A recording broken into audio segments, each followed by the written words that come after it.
చాలు. ఇంచేత తులసి చెట్టు ఉండాలి. రెండవది బ్రాహ్మణ సేవ జరుగుతూ ఉండాలి. ప్రయత్నపూర్వకంగా ఎప్పుడో మన ఇంట్లో శుభకార్యం జరుగుతుంది అని కాదు.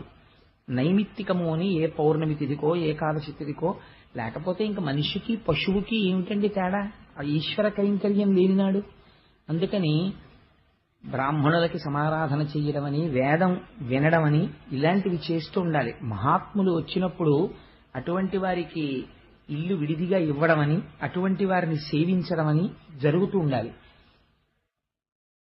మూడవది, లక్ష్మీదేవి యొక్క స్థిరమైనటువంటి నివాసాన్ని ఎవరు అపేక్షిస్తున్నారో అటువంటి వాళ్ళు తగినంత కారణం లేకుండా పగటిపూట ఇంట్లో అదే పనిగా నిద్రపోయే తత్వం ఉండకూడదు. ఈ మూడు నా సొంతంగా చెప్పానని మీరు అనుకుంటున్నారేమో.